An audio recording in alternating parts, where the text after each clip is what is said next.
Soy católico porque eso fue lo que aprendí desde pequeña, tengo 70 años y no he aprendido nada, en cambio escuchando sus prédicas soy inmensamente feliz. ¿Cómo llegan tus palabras? Hace 2 semanas han diagnosticado a mi hijo de 15 años de leucemia. Los pronósticos son buenos. Gloria a Dios, pero el camino es largo. Te pido una oración por su salud y fortaleza para todos. Qué hermoso que un predicador te predique sin religiosidad, nos recuerda el verdadero evangelio. Amar a Dios y a la gente. Al Señor somos el resultado de mamis que oraron, de mamis que doblaron las rodillas, que hacen ese trabajo enorme de que ese retoño no se pierda, de que el fruto que cae cerca del árbol crezca, se haga fuerte. Así que a todas las mamás, no se celebran muchos sitios a la vez, pero independientemente, El Salvador lo celebró esta semana que pasó, Argentina por allá antes de fin de año, no importa, pero lo cierto es que, como decimos en Navidad, como decimos en Thanksgiving, todos los días son para celebrar y todos los días son días de las mamis, pero de igual modo a todas las saludamos especialmente. ¿Estamos listos para lo que Dios nos va a dar? Digan conmigo, estoy listo. ¿Están listos de verdad, sí o no? Muy bien. Vaya controversia con el título de hoy. Hace muchos años, durante 1985 leía en la famosa revista Selecciones un artículo que se llamaba Una carta en la billetera. Y estaba escrito por un periodista, Arnold Fine. El autor, el periodista Arnold, relataba cómo se encontró una billetera en la calle y a partir de ahí empiezan a ocurrir una serie de incidentes encadenados. La billetera solo tenía $3, dentro una vieja carta ajada que parecía llevar años guardada ahí, y la carta de impecable redacción y de palabras tristes estaba fechada 60 años atrás de cuando Arnold encuentra la billetera. La carta estaba, insisto, ajada, arrugada y ponía fin a un romance. Se ve que a causa de los padres de la enamorada. Era ella quien le escribía al caballero que aparentemente era el dueño de la billetera que se perdió. La última línea de la carta decía: te amaré toda la vida, Michael.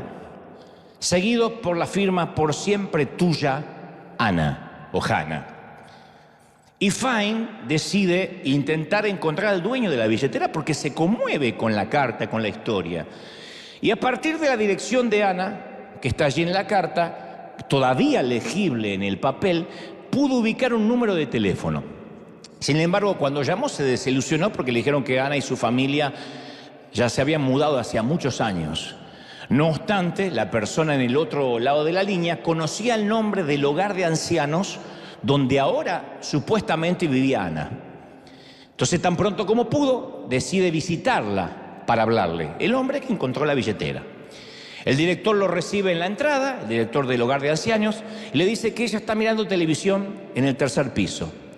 Así que lo acompañan hasta ahí y los dejan solos.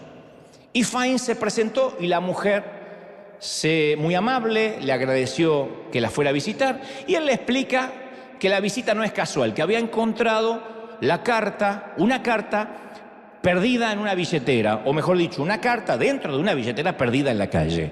Se la mostró y le preguntó si había sido escrita por ella. Sí, dice la anciana. Yo le envié esta carta a Michael cuando tenía 16 años. Por mi edad, en ese entonces, mi madre nos prohibió volver a vernos. Él era muy elegante, dijo ella, ¿sabes? Se parecía a Sean Connery. Y Fine pudo notar que los ojitos de la anciana todavía brillaban cuando recordaba a Michael. Ella le contó que por razones de la vida, por no existir las redes sociales, nunca más se volvieron a encontrar. Se llamaba, dice, Michael Goldstein. Dudo que aún esté vivo, pero nunca me casé, dijo la anciana, porque yo no he podido olvidarlo nunca. Y luego, secándose discretamente una lágrima, agregó: yo tenía temor que si me casaba con alguien más de manera inconsciente, lo iba a estar comparando todo el tiempo con Michael. Así que decidí quedarme sola.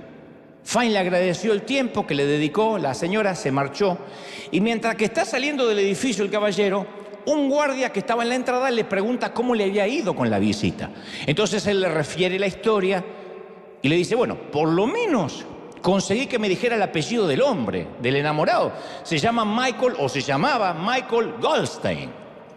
Goldstein, dice el guardia. Hay un tal Mike Goldstein que vive en el 8º piso de este mismo edificio. Entonces Fine se regresó. No es una historia inventada, es una historia verídica, insisto, que salió en su momento en una edición de septiembre de 1985 en Selecciones. Entonces se vuelve para subir al 8º piso, donde pregunta por Michael Goldstein. Entonces le presentan al caballero, ya anciano obviamente, le dice, ¿usted perdió su billetera? Sí, dice el anciano. La extravié el otro día cuando salí a caminar. Y el anciano estaba encantado de haberla recuperado. Y Fine le dijo, me tomé la libertad de leer la carta que guardaba en su billetera. El anciano dice, ¿la leyó? Bueno, es que tenía que tratar de ubicar al dueño.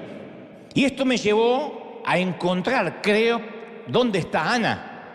Y Michael quedó pálido. Dice, ¿usted sabe dónde está ella? Dice, ¿sabe una cosa? Cuando yo recibí la carta, dice el hombre, mi vida se terminó para siempre. Nunca me casé. Nunca pude amar a nadie más. Acompáñeme, dice Fine, y lo condujo al elevador del mismo edificio para bajar al 3er piso donde funcionaba el hogar de ancianos. Ana, susurró Fine y señala a Michael, mira quién te traje hoy. ¿Conoce usted a este sujeto? Ella se ajusta los anteojos así y mira al hombre para ubicarlo en los archivos de su memoria. Y luego, con la voz quebrada por la emoción, Michael le dice, Hannah, soy Michael. Entonces se abrazaron hasta que las piernas le flaquearon a los dos. Se sentaron y entre lágrimas llenaron los vacíos de una larga historia de separación. Y Fine y el director del hogar, no queriendo entrometerse en ese momento tan sagrado, se retiraron para que ellos pudieran disfrutar su reencuentro. A las 3 semanas, Arnold Fine recibe una invitación para asistir a la boda de Hannah, de 76 años, y Michael de 78. Y Fine concluye esta historia con las siguientes palabras. Dice, qué buena es la providencia de Dios, dice el periodista. Así termina la nota de Selecciones y con la fotografía, obviamente, de esta hermosa pareja. Qué buena es la providencia divina. Qué buenos son esas historias que teje Dios. Esta conmovedora historia, a mí me hace pensar que hay gente que está destinada a algo y que ese destino no se puede alterar.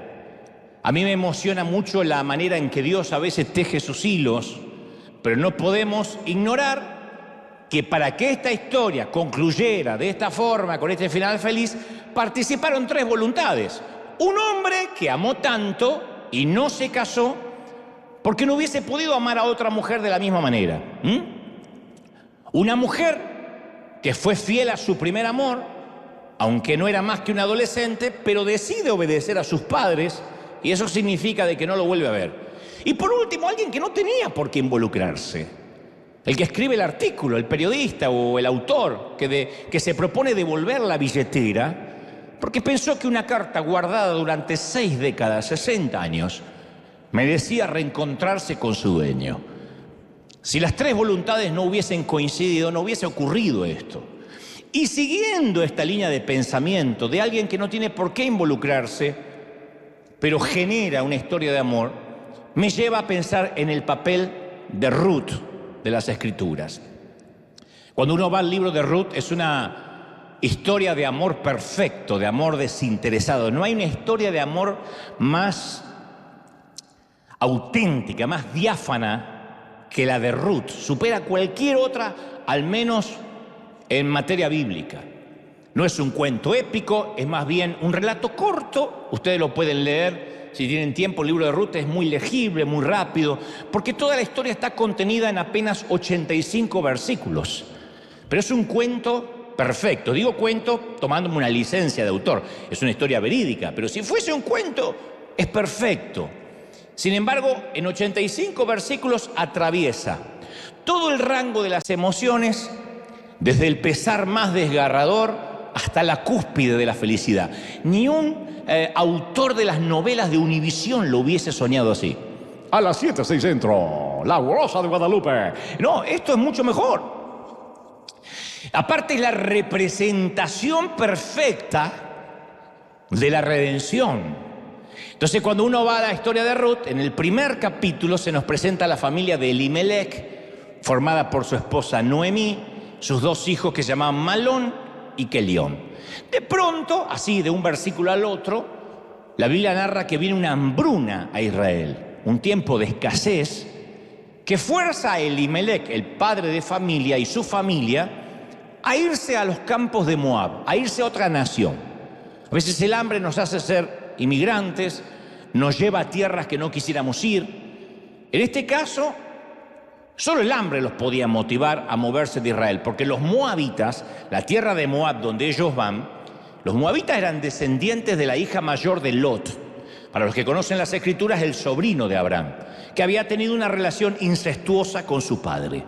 El hijo proveniente de esa unión ilícita se llamaba Moab. De ahí surgen los moabitas.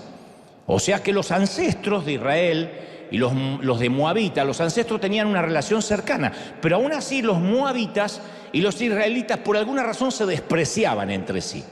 Moab, para que tengas una idea, era la misma nación que alguna vez un rey llamado Balac le paga al mercenario Balaam para que profetizara contra Israel. Balaam siempre estaba hostil para con Israel e Israel para con Moab. Entonces cada vez que Balaam iba, dije Moab con Israel e Israel con Moab. Entonces estaban como hostiles, no se llevaban bien. Y además el culto moabita estaba lleno de imágenes eróticas, conductas obscenas, por la idolatría abominable que tenía Moab. Te doy este panorama para que digas, wow, había hambre en Israel para que se vayan ahí, ¿no? No es una tierra maravillosa para mudarse. Entonces el hecho de que Elimelech llevara a su familia a Moab nos da una idea de la gravedad de la situación, de la hambruna que había, que dijeron, nos vamos a una tierra pagana, aunque sea, pero por lo menos vamos a comer. Y allí en Moab las cosas no mejoran. La tragedia de golpe hace añicos a toda la familia. Primero muere el jefe de la familia, Elimelech, dejando a su viuda Noemí, con la responsabilidad de criar dos hijos en una tierra extranjera. Afortunadamente, Malón y Kelión ya eran grandes, aparentemente, y se casaron pronto. Por desgracia, escogieron esposas de ahí, moabitas. Los israelitas tenían expresamente prohibido casarse con mujeres paganas por miedo a que se volcaran a los dioses paganos de sus mujeres. Y estas mujeres paganas, que no eran del pueblo de Dios, una se llamaba Orfa, que quiere decir terca. De paso te lo regalo si vas a tener una hija algún día, decirle, para no decirle cabeza dura, Orfa, y no sabe que le estás diciendo cabezona. Y la otra, Ruth, que significa amistad o amiga. Ruth se casó con Malón, que aparentemente es el hijo mayor, era el hijo mayor, y Orfa se casó con Kelión, que era el hermano menor. Y Noemí y sus hijos vivieron por lo menos una década allí en Moab. Y las cosas siguen empeorando. Todo eso está en los primeros versículos del libro que lleva el nombre de Ruth. Tanto Malón como Kelión, los dos hijos de Noemí, mueren repentinamente, dejando a las tres mujeres a merced de ellas mismas. La suegra con las dos nueras. Y en esa cultura era una situación casi imposible para sobrevivir. Tres viudas, sin ningún hijo, ni parientes cercanos que las sostengan en tiempo de hambre, no podían tener expectativas de sobrevivir mucho tiempo. Así que, aunque juntaran sus magros recursos, no podían sobrevivir. Tres mujeres viudas, las dos nueras viudas, la suegra viuda. No se nos dice en la Biblia qué causó la muerte de los hombres, pero el hecho de que fallecieran Elimelech, Malón, Kelión, los tres, nos da una idea remota de cuán dura habrá sido la vida en esos días. Posiblemente murieron por el hambre, no sabemos por qué. Entonces Noemí, Ruth y Orfa llegaron al borde de la ruina, están solas en una tierra que no conocen, mejor dicho, que no es la tierra propia. Y de pronto un día Noemí oye que la sequía en Israel había amainado, se había acabado, que otra vez Dios había visitado a su pueblo para darles pan, que habían empezado a cosechar, y ella dijo, tenemos que volver a casa. Pero ahora tenía un problema, era viuda, sin hijos, la Biblia dice pobre y envejecida, carente de tierras, de pertenencias, sin parientes cercanos con los que contar para cuidarlas. Así que Noemí dijo, bueno, morir por morir, me voy a morir en Israel, por lo menos me muero en la tierra donde nací. Y regresaba a Belén, dejando allí enterrados, sepultados a su marido y a sus hijos en una tierra que Dios había olvidado. Y ambas nueras inician el viaje difícil con Noemí, con la suegra, de vuelta. Pero ella, la suegra, Noemí, al analizar las circunstancias, decide dejarlas en libertad para que cada una de estas chicas regrese con su propia familia. Eran chicas relativamente jóvenes. Así que la suegra se da vuelta, mientras que van caminando de regreso para su casa, se da vuelta y le dice, muchachas, no tiene sentido que me acompañen, tienen que regresar. Y esta es una escena realmente conmovedora, porque a Noemí no le queda nada que darle a sus nueras.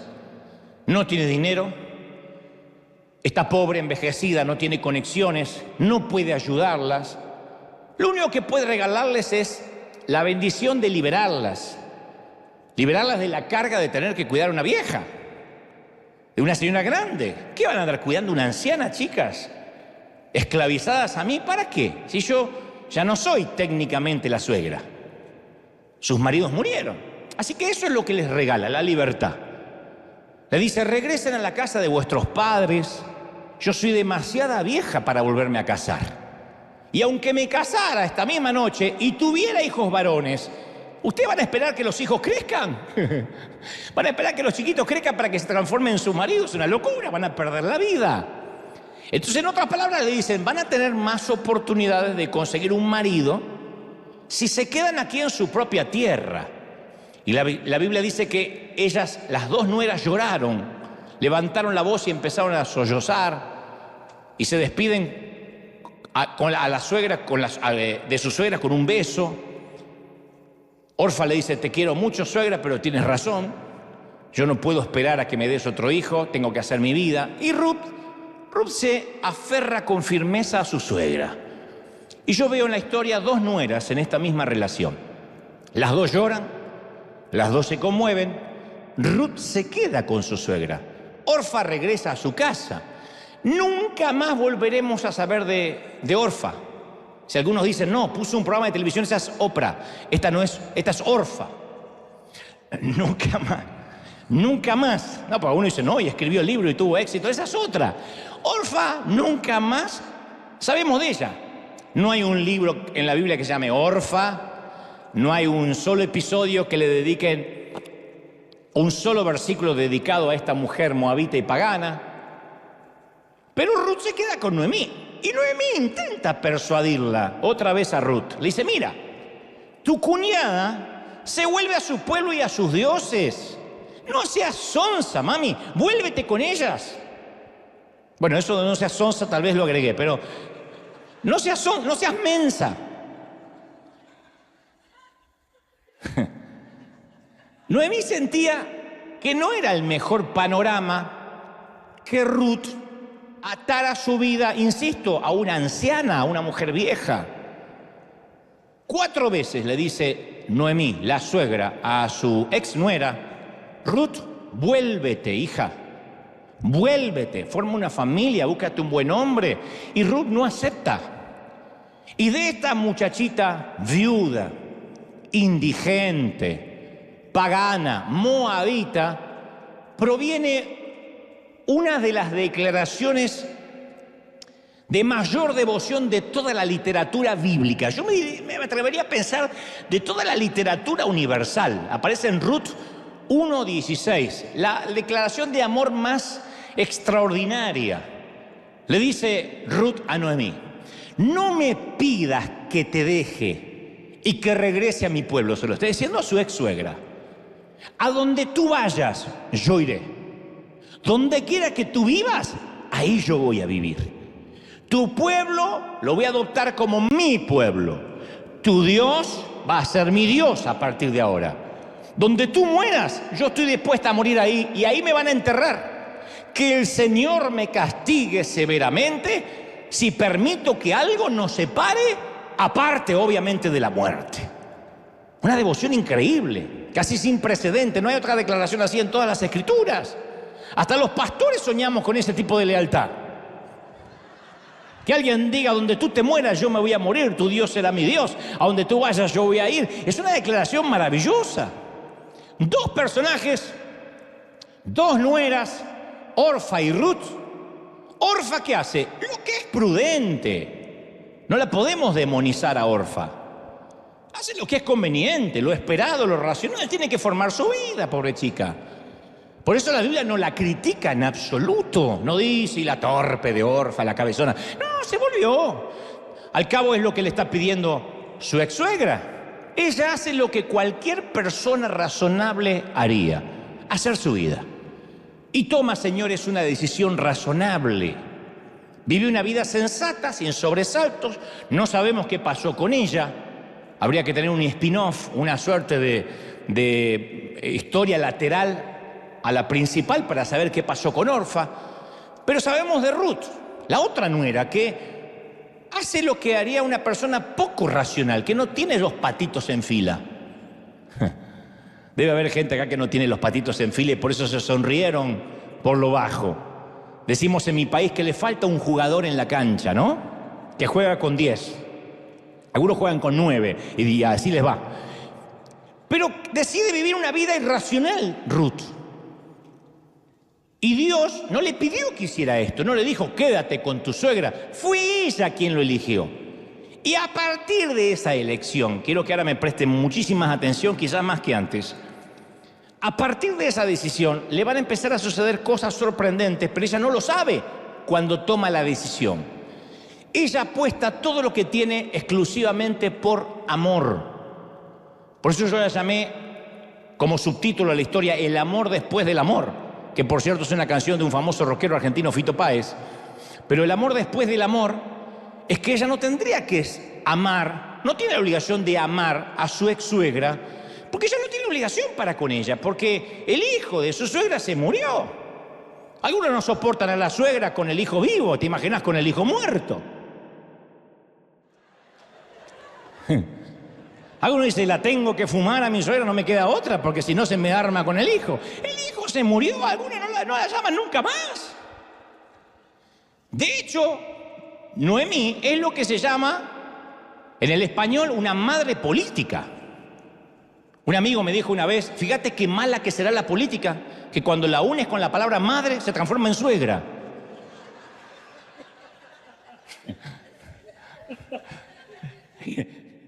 La política ensucia todo, hasta una madre, la transforma en suegra. Y además Ruth decide ser, lo cual no es un tema menor, una inmigrante indocumentada, ilegal en Israel. Pero no es de esos inmigrantes que se van de su país y viven en un país ajeno con la maleta medio desarmar, en términos metafóricos. Hay gente que nunca desarma la maleta del todo. Puede estar viviendo 20, 30 años en otro país que no es su país de natalicio y nunca desarma la maleta, siempre se está por ir, en cualquier momento se raja para su tierra. Yo he conocido a muchos, no justo en este servicio no vienen al otro, pero que viven en este país, por ejemplo, y viven añorando la tierra que dejaron, lo cual no está mal, la nostalgia está muy buena. Pero estoy hablando de aquellos que trabajan aquí con la intención de enviar remesas o juntar algo de dinero y cuando pueda regresar a su tierra. Entonces no están ni allá, porque de allá salieron, y tampoco están acá. Y nadie que no bendiga la tierra comerá de su fruto. Entonces uno no puede vivir en Israel con el corazón todavía en Moab. Si Dios nos manda a salir es por algo. Esto no significa olvidar la patria, traicionarla, ni mucho menos. Significa que a veces no hacemos una mudanza completa, almática, espiritual, decir, bueno, por ahora este es el lugar, me toca.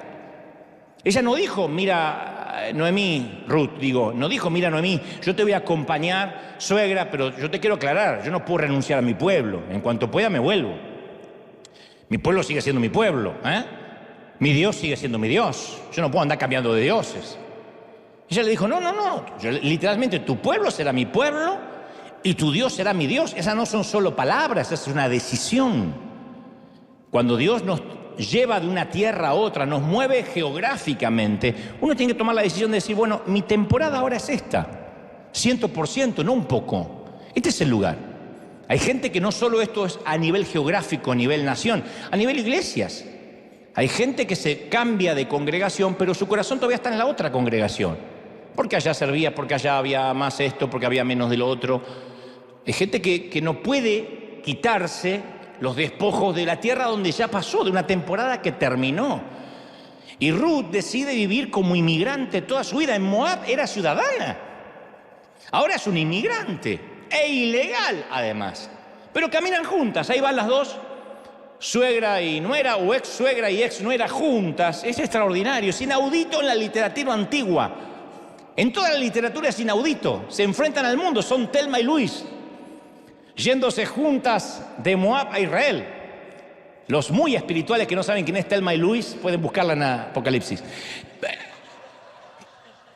Vivas o muertas, son ellas dos, hasta el final del camino, ¿no? Ruth no tiene idea, pero la decisión que tomó la da a ser parte de una historia más grande. Una historia que es más grande que ella misma. Ella no tiene idea de que ella tendrá un libro, estará en el canon bíblico. No tiene la menor idea, ella es una pagana, una inmigrante ilegal. ¿Qué se iba a imaginar que va a haber un libro en la Biblia llamado Ruth? Si hubiese sabido, le hubiese dicho a la cuñada, ¿viste, Orfa? Vos solo vas a tener un programa de tele.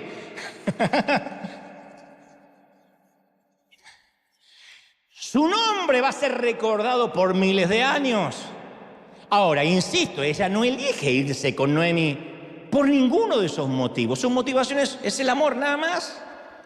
Ella escogió la oportunidad de amar. Y Noemí regresa a la gente que recordaba y que conocía su nombre. Y cuando regresa Noemí, la suegra, con su nuera, la gente se conmovió, dice las Escrituras, dice que toda la ciudad se conmovió al verla y decían, esta no es Noemí.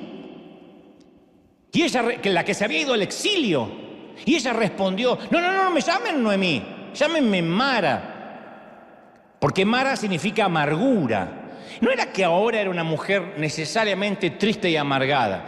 Ella dijo, porque en amargura me ha puesto el Todopoderoso. Noemí significa agradable, los nombres tenían significado. Bueno, hasta la actualidad los nombres tienen significado. El mío significa gran orador, argentino, campeón del mundo, etcétera. No sé qué significará el tuyo.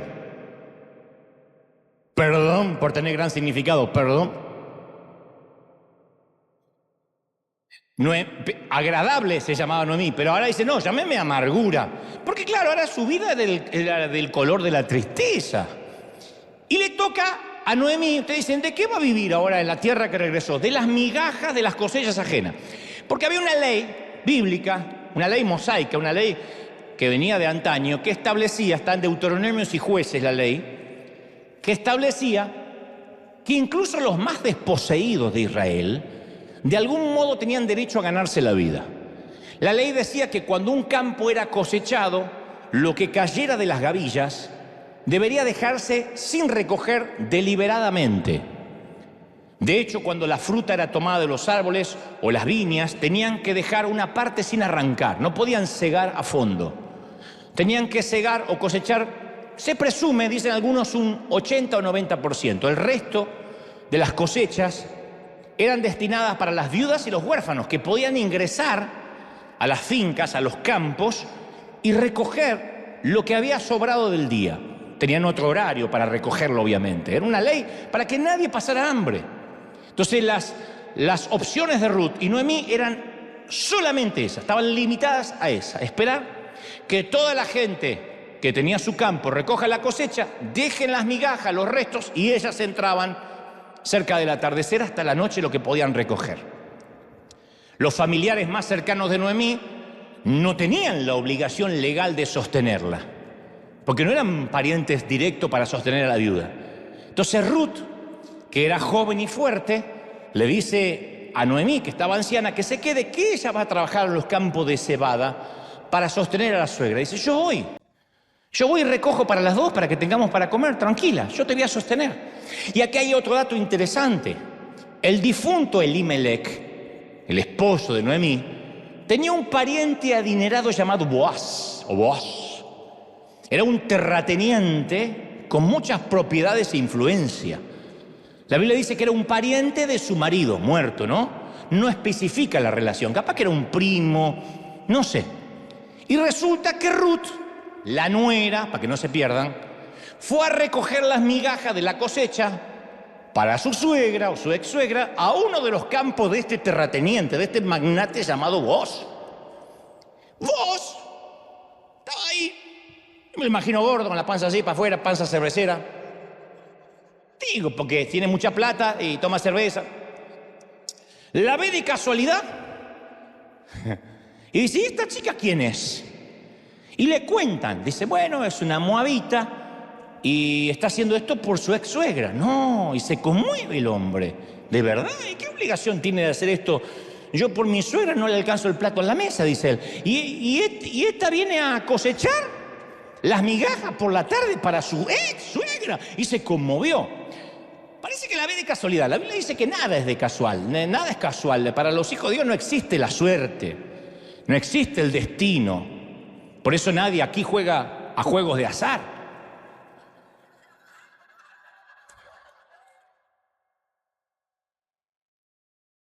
Nadie ora para que le salga el gordo de Navidad. El único gordo de Navidad pues es el que ronca a tu lado, pero no te lo va a salir. No hay nada de casual porque Dios siempre está manejando los hilos. Como nuestra historia inicial de Michael y Ana. Por eso la elegí para comenzar. Porque uno dice, bueno, es casualidad que alguien encuentre la billetera, una carta hace 60 años en el mismo edificio. No es casual. Dios empieza a manejar las voluntades para que la historia feliz se concrete. Y esto es igual. Vos se acerca y le da una bendición especial a la muchacha. Le da un piropo, un halago, pero a modo de bendición. Le dice, muchacha, Jehová recompense tu obra. Dice que tenía voz de locutor. Muchacha, Jehová recompense tu obra. Y tu remuneración sea cumplida de parte de Jehová, cuyas alas has venido a refugiarte. Era Neruda el poeta. Neruda era. Jehová te recompense, cuyas alas has venido a refugiarte. Y la respuesta de ella, dice la Biblia, fue hermosa por su humildad. Se sonrojó, inclinó su rostro y le dijo, Señor mío, yo no soy ni siquiera una de tus criadas. Gracias por verme. Gracias por notarme que estoy acá. Yo soy una simple inmigrante. Ruth está acostumbrada a ser invisible. Inmigrante ilegal en un país. Imagínate cuánto más. Le dice gracias. Inclina su rostro y dice no. En una versión dice que hace el pie así y dice, ay, gracias. No tengo base bíblica para eso, pero me la imagino. Y vos se derrite y se enamora de inmediato. Y muy caballerosamente se acerca a Ruth y le dice, mira, tú puedes venir a espigar en mis campos cuando quieras. Le he ordenado a mis hombres que no se atrevan a ponerte un dedo encima. Yo sé que una viuda joven, bonita, atractiva, puede ser presa fácil y vulnerable de estos brutos, así que les pedí que no sean animales contigo, sino que sean gentiles cuando te vean. Y le agrega, cuando tengas sed, muchacha, le dije a mis muchachos que te den agua para beber. Eso es algo extra. Eso es una consideración conmovedora de parte de vos, porque en el mundo antiguo sacar agua era una tarea difícil y era un trabajo de la mujer. En una sociedad machista y patriarcal, sacar agua era el trabajo de las mujeres. Recuerden cuando Jesús conoció a la mujer junto al pozo, las mujeres iban y sacaban agua. Vos le dice, le he dicho a mis hombres, no solo que tú no tienes que sacar agua para ellos, porque las mujeres sacaban para sí mismas y para los hombres que trabajaban. No solo que nadie te venga a pedir agua para ellos, que se la saquen, sino que tienen que sacarte el agua para ti. Eso era una muestra de amor, de caballerosidad que no existía en el Oriente. Entonces la decisión de Ruth hacia su ex suegra desencadena una serie de eventos de bendición, lo que yo empiezo a ver acá como una nueva cadena de favores. Ruth, siendo extranjera, inmigrante, decide bendecir a su suegra cuando no tiene la obligación de bendecirla. Y ahora un extranjero decide bendecirla cuando tampoco tiene la obligación de bendecirla. Esa es la ley de la siembra y la cosecha. Cuando uno da por amor, Dios no es deudor de nadie. Siempre viene y te paga más. Siempre, siempre funciona. Hay un principio de bendición que se desata cuando amamos a personas que no estamos obligados a amar. Que no tenemos la obligación de amar por línea sanguínea, por compromiso, cuando amamos sin esperar nada a cambio. Entonces Dios usa personas para bendecirnos que jamás pensamos que se conectarían con nosotros. ¿Recuerda aquel mensaje en el diablo de Dios cuando decía yo en ese mensaje que cuando Dios manda hasta el diablo obedece? Cuando uno se empieza a conectar en esa cadena de favores, Dios va a usar a quien sea para bendecirte. Yo leí la historia de una mujer que olvidó las llaves dentro del auto y el auto se le cerró y era un barrio peligroso. Entonces la mujer trataba de abrir con un alambre y no podía, pobre. Y finalmente ora y dice, Señor, envíame por favor a alguien que me ayude. 5 minutos después se detiene un motociclista, barbudo, tatuado. La mujer pensó, ¿en serio, Dios? Este tipo, encima que me olvidé la llave adentro, me van a robar. Entonces cuando el hombre le dice, si la puede ayudar, ella dice, mire, ¿usted podría forzar la cerradura de mi auto? Él dice, ningún problema, señora. Toma el alambre, tac, tac, y lo abre así en unos minutos. Y ella le dice, usted es un hombre muy amable. No, no soy un hombre amable. Acabo de salir de la cárcel. Estuve preso 2 años por robar autos. Salí de la prisión hace un par de horas. La mujer lo abrazó y dijo, gracias Dios por enviarme un profesional.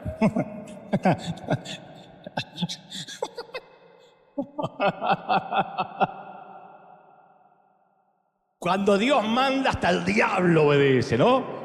Entonces, quiero que sepas esto, cuando Dios quiere bendecirnos, va a usar a quien tenga que usar para abrirnos cualquier puerta cerrada.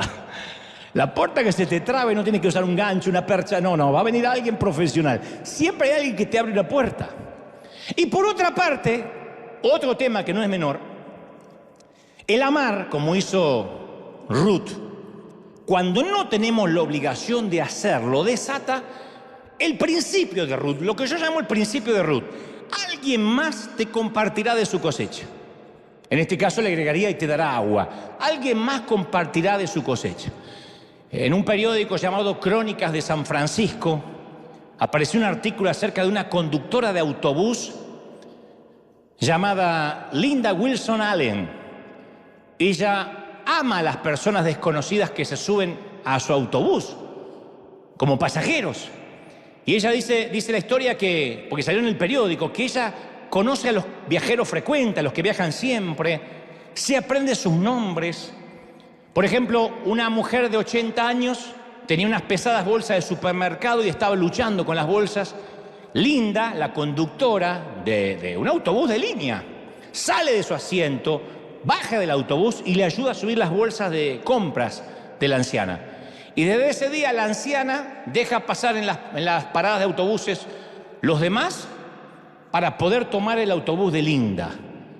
Linda ve a una mujer que se llama Tania en la parada de autobús. Cuando faltaban pocos días para Día de Acción de Gracias, la ve perdida, extranjera, en un día muy frío.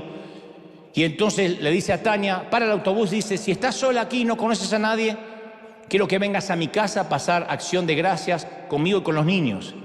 Y ahora son íntimas amigas. Entonces el periodista escribió el artículo, porque viaja todos los días el periodista en el autobús de Linda. Dice que ella logró formar una pequeña comunidad en ese autobús y los pasajeros le ofrecen a Linda sus casas para vacacionar, le llevan plantas en macetas, ramos de flores. Imagínate lo ingrato que debe ser conducir un autobús, pasajeros de mal humor, embotellamientos de tránsito. Y el periodista le preguntó: ¿cómo es, Linda, que tienes esta actitud? Y ella dijo: yo me preparo a las 2:30 de la mañana cuando me arrodillo a orar en mi closet durante 30 minutos cada mañana. A las 3 salgo. 2:30 estoy arrodillada y ahí ella le pide a Dios que la guíe y cómo puede ayudarla a bendecir a las personas que encuentra en su ruta. Cuando llega al final del recorrido, ella suele decir: esto es todo, chicos, gente amada, los quiero, cuídense. Y los pasajeros dicen: ¿Qué conductor de autobús te dice que te cuide? Ni mi madre me dice que me cuide. Entonces la gente empieza a preguntar: ¿dónde encuentro a Dios? Pueden encontrarlo en el autobús 45 que va por San Francisco. Las personas dicen: ¿dónde me encuentro una iglesia? Detrás del volante del autobús que va por San Francisco. Porque nuestros pacientes son nuestro ministerio, los clientes son el ministerio, el negocio es el ministerio. Eso es esperar, amar sin nada a cambio, amar sin esperar nada a cambio, dar, y Dios abre puertas divinas, ¿sí o no? Bueno, pero regresemos a nuestra historia de amor. Cuando Noemí, la suegra, que cuando la nuera va, ella volvió 10 veces, como todas las madres. Cuando Noemí se entera de la bondad de Booz hacia su nuera, le dice: ¿sabe? Le dice Ruth a Noemí: ¿sabe que hoy el dueño de la finca me dijo que no solo no saque agua para mí, sino que va a poner a sus hombres a que me saque agua a mí? Oh. Y a Noemí se le ocurre una idea, le agarra el espíritu de Celestina y se le ocurre una idea. Noemí tiene la intuición, que no falla, de que Booz está interesado en Ruth. Dado que era mujer, Noemí, el protocolo le prohibía a Noemí acercarse a Booz, y menos para organizarle una cita con su exnuera. Sin embargo, Noemí decide que Booz, piensa que Booz necesita una suerte de ayudita sutil. ¿Viste que hay hombres que necesitan un empujoncito, más bien una patadita en el traserito para que entiendan? Dice: este hombre necesita una ayudita sutil para tener una cita con Ruth. La Biblia no menciona si Booz era casado. Se supone que no. La tradición judía dice que pudo haber sido el credo dice que pudo haber sido un soltero vitalicio. Era soltero porque podía haber tenido una personalidad excéntrica. O sea que nadie lo aguantaba. Entonces, estaba esperando un buen arreglo matrimonial que nunca llegó. De paso te regalo esta frase: no eres solterón, eres excéntrico.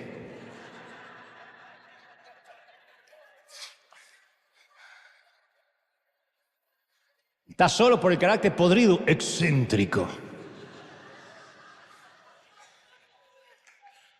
Y feo, exótico. ¿Viste? Solterón y feo, pero dicho de otra forma: excéntrico y exótico. En última instancia, vos estás necesitando un empujoncito de la bendita suegra. El plan de Noemí era audaz, muy poco convencional para la época. Por supuesto, Ruth, como extranjera, Ruth, la nuera, siempre podía alegar: uy, perdón, yo no sabía cómo eran las costumbres judías, ¿no? Que es lo que tenemos a favor los que no manejamos mucho el idioma inglés. Bueno, los que no los manejamos nada, como este servidor. I'm sorry. Dice: no pasar por aquí. Yo paso, digo: no, I speak Spanish.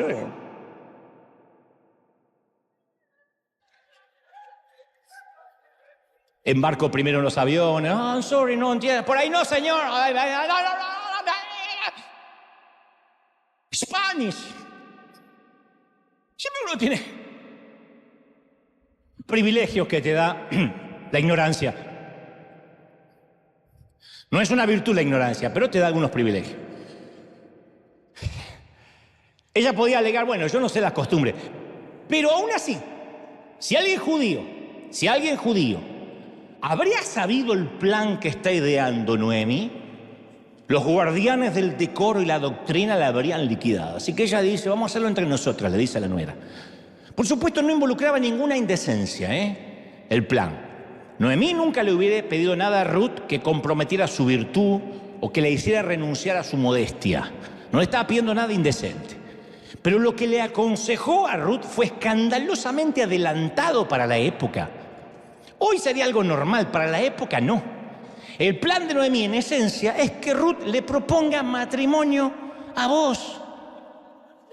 Hoy es casi normal. Ay, me parece que quiere algo conmigo, dice él. Pero en este tiempo no. Claro, Noemí dice, si vamos a esperar a que este solterón se dé cuenta, este está fuera de mercado hace años, no tiene la menor idea. Nos vamos a morir de angustia las dos. Por eso le dice a la nuera, te bañarás y te ungirás con el vestido más lindo que tengas. Irás a la era era algo así como el casco de la finca, pero no te darás a conocer hasta que él haya terminado de comer y de beber. Cuando él se acueste, la nuera ya no le está gustando. Pero no le va a pedir nada indecente, ¿eh? Vas a notar el lugar donde él se acuesta, que no tenía que meterse en una habitación. Cuando estaban recogiendo la cosecha, dormían en los graneros, al aire libre, por el calor, pero en una manta, en un sitio. Entonces dice, tú vas a ver a dónde él se acuesta, tú irás y descubrirás sus pies y te acostarás ahí. Esto está en Ruth 3:3 para los que dicen, qué locura, este pastor está cada vez más loco. Está en la Biblia. Descubrirás los pies y te acuestas a los pies. Ruth básicamente estaría proponiéndole matrimonio a Boaz. Ahora te voy a explicar. Dice la Escritura, descendió pues a la era, donde estaban ahí comiendo los hombres, hizo todo lo que su suegra le había mandado. Esa frase me mata, una frase de antología. A veces para ser bendecido tienes que hacer todo lo que tu bendita suegra te mande. Increíble. Si no estaría acá, no lo creería. Hizo todo lo que su suegra le había mandado hacer. Y dice la Biblia, y cuando vos hubo comido y bebido, y su corazón estuvo contento, se retiró a dormir a un lado del montón de cosecha que había ahí, ¿no es cierto? Estaban los lagares, estaban los sitios donde se levantaba la siega.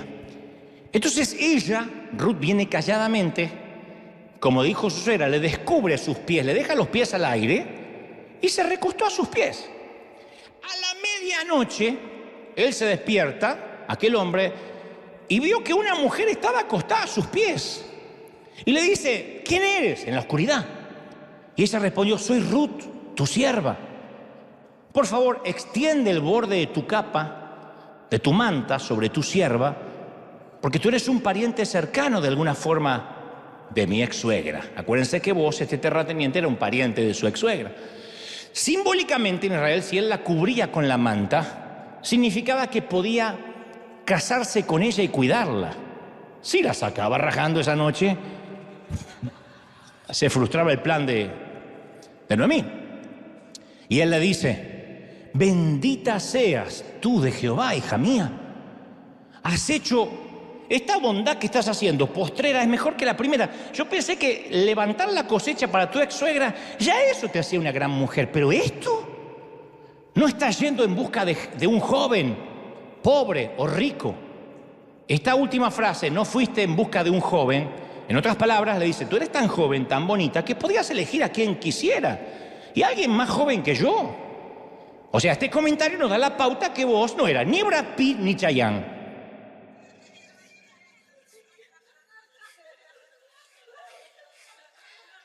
Ni tampoco un muchachito que recién se le fue el acné. Era un veterano solitario, con mucho dinero, ¿no? Y le aclara, ahora pues, no temas. Yo haré contigo lo que tú digas. Pues la gente de todo mi pueblo ya te conoce que eres una mujer virtuosa. El testimonio de ella había hablado. Más que todo lo que ella pudo haber contado en una hoja de vida o en una red social, el testimonio de verla levantar las espigas todos los días para su suegra, cuando ella no tiene la obligación de hacerlo, ya ese rumor se había corrido. Y ahora es cierto, dice Boaz, que yo soy pariente cercano, no de ella, sino de la ex suegra. Pero quiero aclararte que hay otros parientes más cercanos que yo. Así que pasa aquí la noche, cuando sea de día, si ese pariente que yo conozco te redimiere, bien. Si él no te quisiera redimir, ahora te explico esto, también vive Jehová, pero tú descansas hasta la mañana. No la tocó, no la rozó, ella estaba ahí a los pies. La Escritura no dice cuál era ese pariente más cercano de Noemí, que por ahí Noemí no sabía, pensaba que vos era el único pariente. Vos le dice a Ruth que a él le gustaría avanzar, que le encantaría aceptar la propuesta matrimonial, pero que tiene que aclarar algunas cosas con ese otro pariente que podría tener un derecho prioritario. El otro pariente decía, no, yo soy el que la puedo redimir. Y le explica la situación a Ruth y la anima a que se quede a sus pies por el resto de la noche. No ocurrió, insisto, nada inmoral, por supuesto, y vos, como buen caballero, protegiendo la reputación de Ruth, la despierta antes del amanecer. Le dicen, vete antes de que los hombres estén hablando pavosadas, y principalmente las viejas acá del barrio que les encanta. Hay unas hermanas que les encanta y sacan conclusiones y que yo me parece que ya existían. Entonces,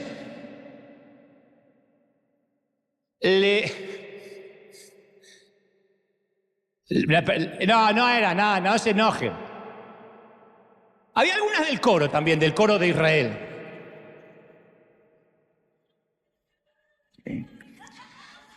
Que cuando no cantan hay que decirle canta, mija, porque si no, que no son como ella, pero en Israel. Y le dice, no quiero que te vean salir de acá del lugar donde estoy durmiendo y digan, a ver qué pasó algo. Y le da una generosa porción de grano de obsequio para Noemí. Dice, ¡Ey! No te vayas con las manos vacías a ver a tu suegra. Otro consejo bíblico, nunca visites a tu suegra con las manos vacías.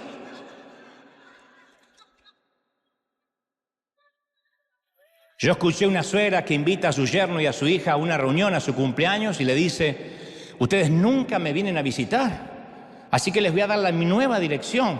Es la calle Rivadavia, 1432, piso 7. Le dice a la hija, dile a tu esposo que llegue y cuando llegue, vea el timbre número 7 y toque el timbre con la nariz. Y la hija dice, ¿por qué con la nariz? ¿Qué, piensa venir con las manos vacías?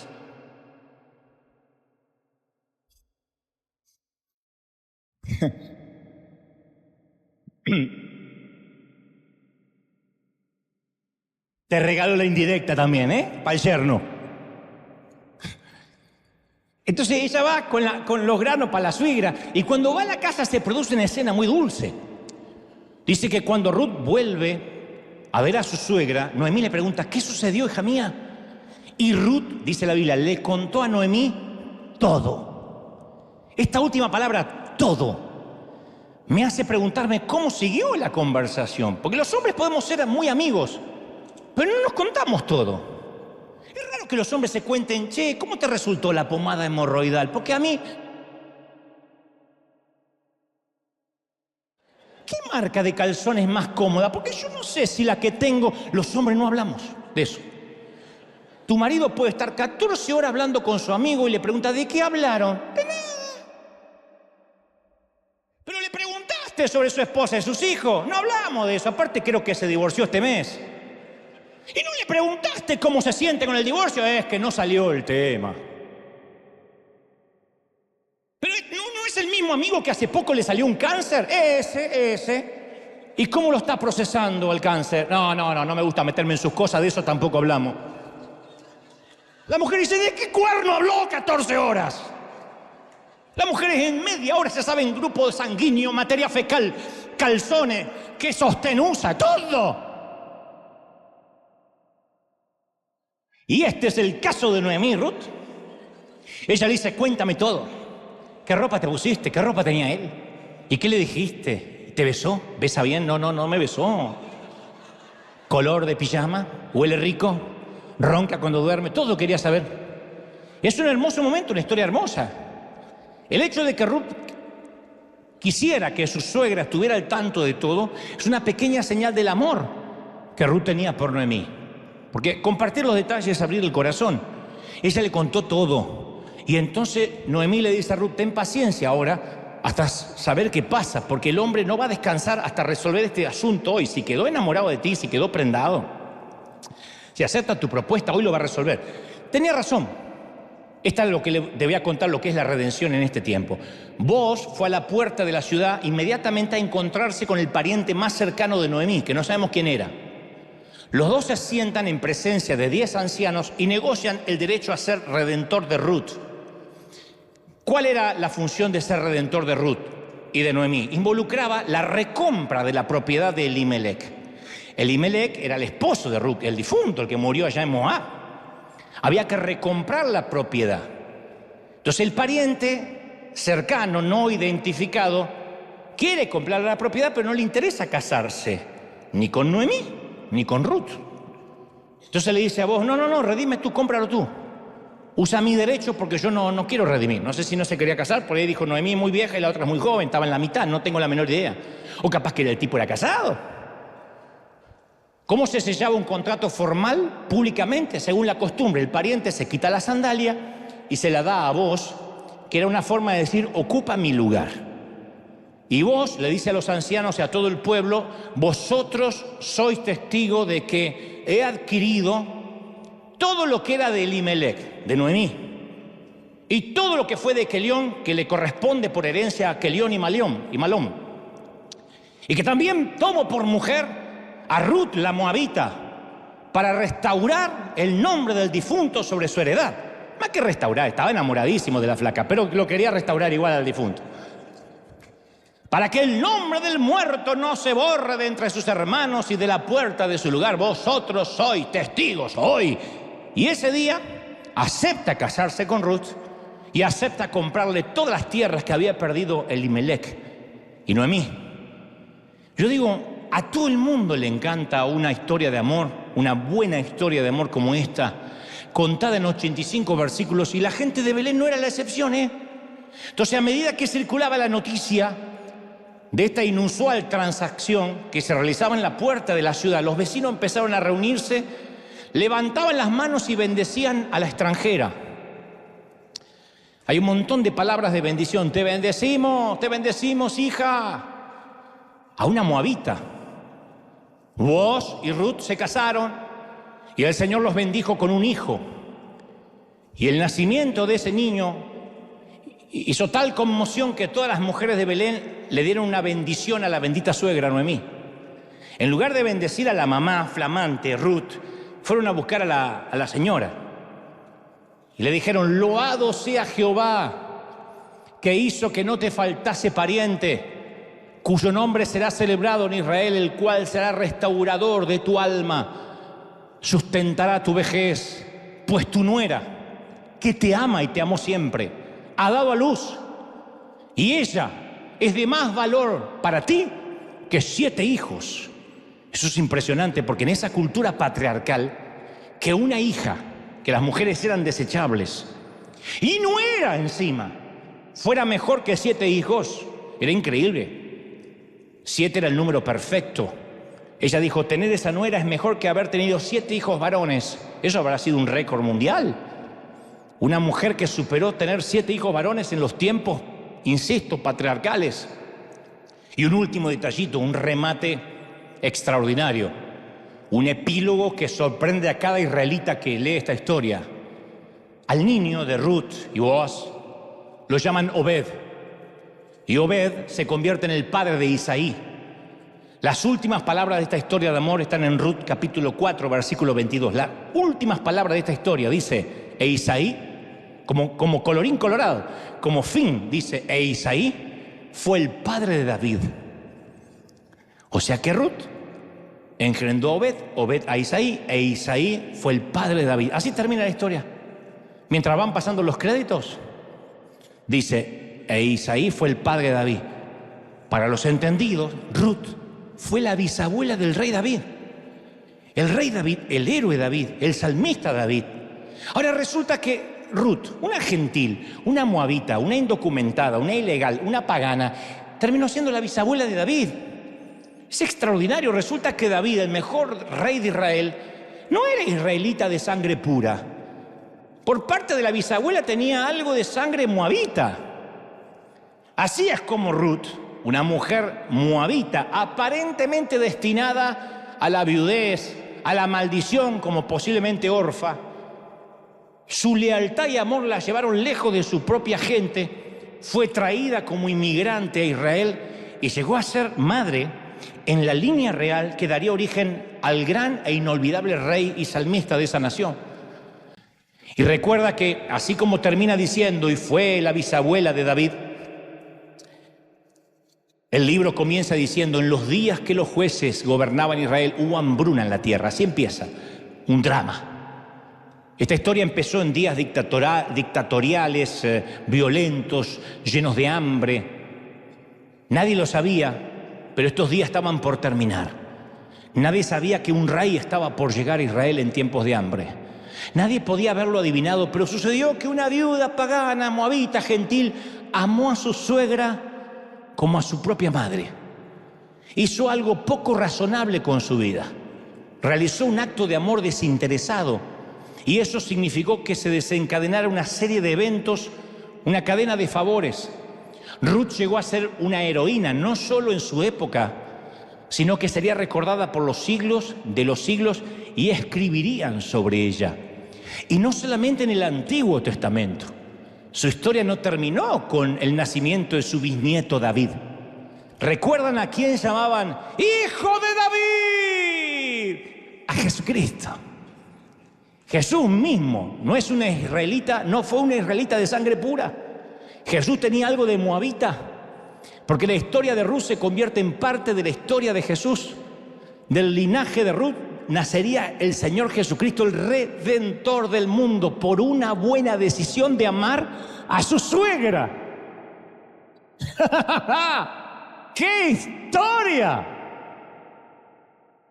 Entonces digo, cada vez que realizamos un acto de amor desinteresado, nuestra historia se empieza a entrelazar con la historia de Jesús, siempre.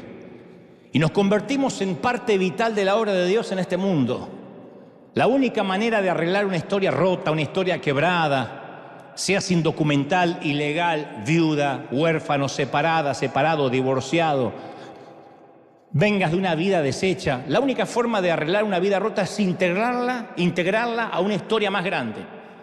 Ruth es una prueba de las ramificaciones y las cadenas de favores que puede generar el amor después del amor. El amor después del amor. Amar cuando ya no tendrías que amar.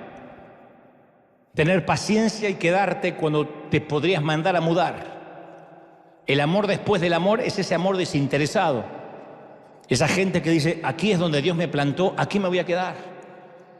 Y que soporta los vientos huracanados de los inviernos y los otoños como los días hermosos de verano y primavera. Que aprende a vivir en todas las temporadas porque sabe que hasta que, como dije el domingo pasado, Dios no le cambie la asignación, no se moverá de donde Dios lo plantó. Esa es la gente que ama después del amor.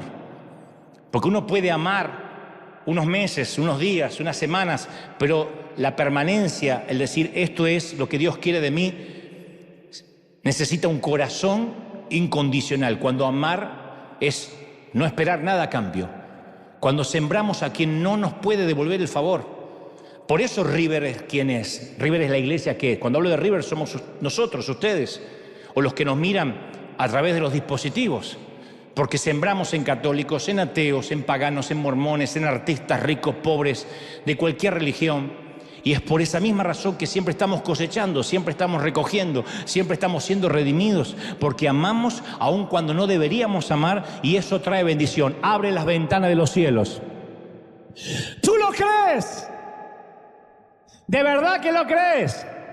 ¿Te animas a celebrar conmigo? Quiero que te pongas de pie y le des un aplauso grande al Señor. Si esta palabra te tocó, dale un gran aplauso al Rey y dile, Señor, esta historia me la llevo como recuerdo del Día de la Madre. Amar, dar, amar hasta que duela, dar hasta que duela. Alguien tiene que celebrar a ese Dios maravilloso. ¡Bendito sea Dios! ¡Wow! ¡Aleluya! Vamos, vamos, vamos, celebra al Rey. Bendito día, bendito mensaje. ¿Cómo te ama el Señor? ¿Cómo te ama el Señor príncipe? ¿Cómo te ama princesa? ¿Cómo te ama el Señor? ¡Aleluya! Por eso yo quiero hoy bendecir no solo a las mamis, sino cualquier persona, independientemente que haya sido mamá, papá, hijo. Hijos somos todos, claro. Porque en algún momento tomamos esas decisiones que desencadenan en tocar a una multitud. Una madre que ora junto a la cama de su hijo rebelde y cree en él. Y dice, Señor, tú me lo has entregado para las naciones. Y aunque ahora es un despadre, aunque ahora con su vida ha hecho un desastre, yo sé que hay promesas sobre él.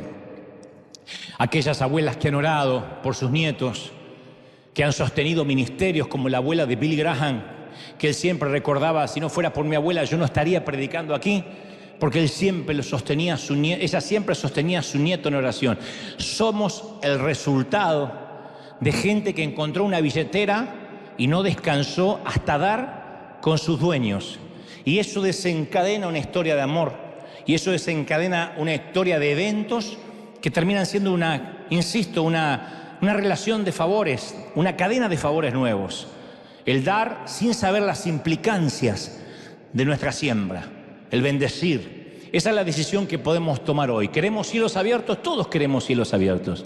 Pero los cielos se abren cuando tomamos esas decisiones de servir a donde Dios te haya puesto, allí en otras partes del mundo donde Dios te haya puesto, en una iglesia pequeña, en una casa, en un hogar disfuncional, en una familia extraña, en un país que no terminas de amar, en una cultura que no terminas de entender. Pero hay un momento que tienes que decir, esta es mi tierra, donde yo estoy.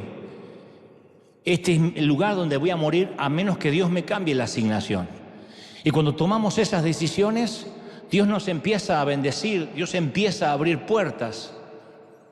Yo recuerdo hace 14, 15 años llegar a la Catedral de Cristal y desde el campus llamar a mi pastor, que le mando un gran saludo, Claudio Freyson.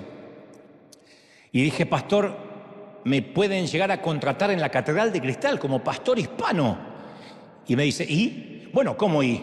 Tengo cámaras para salir al mundo, vamos a salir en Telemundo y puedo predicar el Evangelio. Como todo evangelista yo había visto hasta dónde podíamos llegar con la influencia del mensaje. Y él me dice, mira, la gente va a notar si tú eres un asalariado o realmente los amas. Porque yo le dije en la charla, y si no resulta, en un par de años me voy, pero por lo menos lo quiero intentar. Me dijo, la gente va a notar que en un par de años intentas irte si las cosas no salen bien. Es como un padre de hogar que le dice a sus hijos, si las cosas se ponen feas, me voy. La gente tiene que notar que desarmaste tu maleta, que California, hasta que Dios te diga, va a ser tu tierra, que ahí vas a estar, que vas a estar cada domingo, llueva, truene, estés enfermo, sano, y tu fidelidad va